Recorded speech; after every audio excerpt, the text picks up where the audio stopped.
안녕하십니까. 공병호 TV의 공병호입니다. 역대 최고 공정위의 과징금이 고작 9억 7천만 원.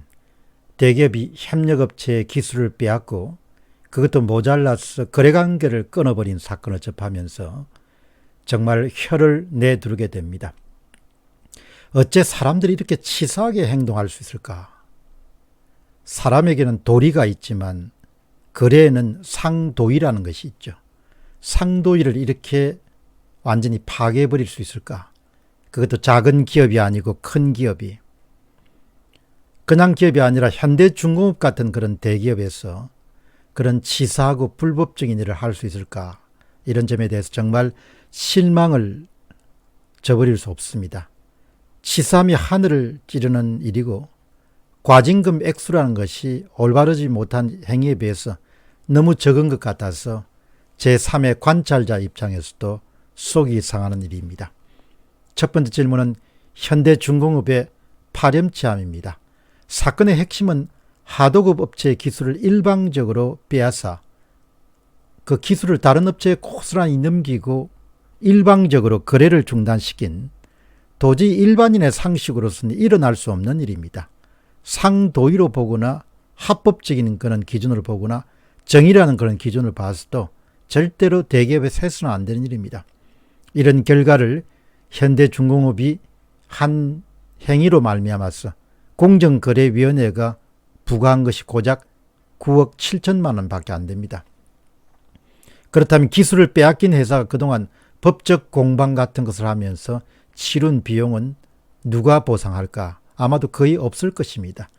이것이 오늘날 한국의 지적재산권을 보호하고 갑과 을의 관계를 유지하는 대기업과 중소기업의 관계에서 많은 일들이 이렇게 일어나고 있을 겁니다.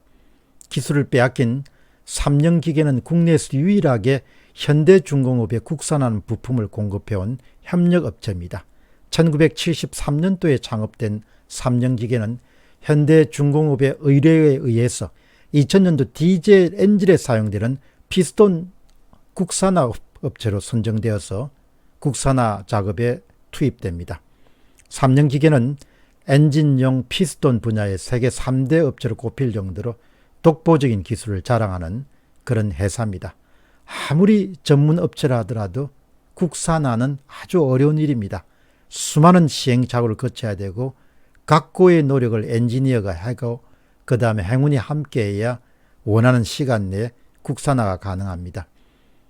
2015년 현대중공업은 원가 절감을 위해서 피스톤 품목을 2개 업체에서 공급받는 이원화 전략을 구상하게 됩니다. 여기까지는 충분히 있을 수 있습니다. 한 업체에 지나치게 의존하게 되면 제품 공급이 불안전해질 수 있기 때문입니다. 문제는 삼령기계의 기술을 몽땅 받아다가 자신들이 선정한 또 다른 A사에게 넘겨주는 그야말로 파렴치함과 불법을 저지른 현대중공업입니다.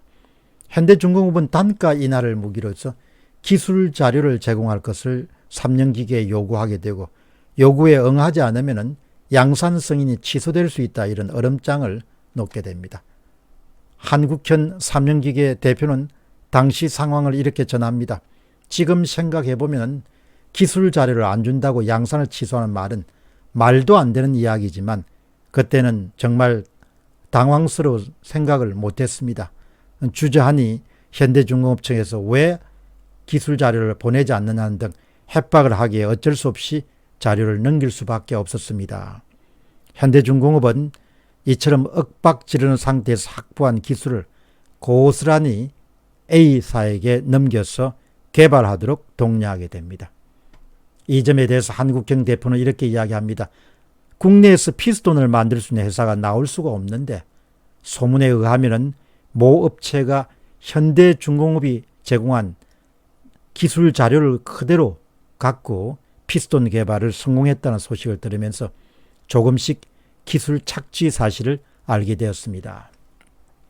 현대중공업의 파렴치함과 불법은 계속됩니다. 그야말로 갑질의 갑질을 계속하게 됩니다.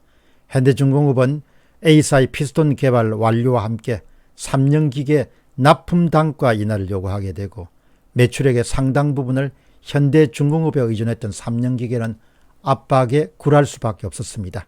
2016년 초까지 3개월간 단가를 11% 낮췄습니다. 이후에 현대중공업은 2017년부터 삼성기계와의 거래를 완전히 끊어버리게 됩니다. 이로 인해서 삼성기계의 2018년 매출액은 2015년과 비교해서 57%가 감소하고 영업이익은 579% 줄어드는 막대한 피해를 입게 됩니다. 이번에 부과된 과징금 9억 7천만 원은 하도급상 기술유용 혐의로 부과된 가장 큰 과징금이라고 봅니다. 한국현 대표는 또 이렇게 호소합니다. 현대중공업이 쌍방 공방 과정에서 대형 로펌을 썼고 우리가 가는 길마다 어떠한 압력을 줘서 대응이 무척 힘들었습니다. 상거래라는 것은 합법도 중요하지만 상도의라는 것이 있는 것이죠. 갑자기 거래를 끊어버리면 어떻게 합니까? 죽으라는 이야기죠. 현대중공업이 삼성기계에 가한 파렴치한가 불법치고는 과징금 액수가 너무 적습니다. 과징금 그냥 현대중공업 같은 회사에서 9억 7천만 원 쿠키 비스켓 같은 그 정도의 금액이죠. 그 정도 과징금 내버리고 불법을 하더라도 이익이 남으니까 별로 개의치 않는 것이죠. 이 정도의 과징금이 부과되는 시스템이기 때문에 그만큼 불법이나 치사한 짓을 많이 할 수 있는 것이죠. 제 생각에는 징벌적 손해배상 정도가 수십억 정도를 맞아야 정신을 차릴 수 있지 않겠냐 그렇게 생각합니다. 근래에 기사화된 사건 가운데서도 정말 대기업의 월권과 불법과 파렴치함과 상도덕의 파괴를 보여주는 아주 전형적인 그런 사건입니다. 이런 경우는 반드시 징벌적 손해배상을 때려가 수십억 정도 정신을 차리도록 만들어야 되는 거죠. 정말 실망스러운 회사입니다. 공병호 TV의 공병호였습니다.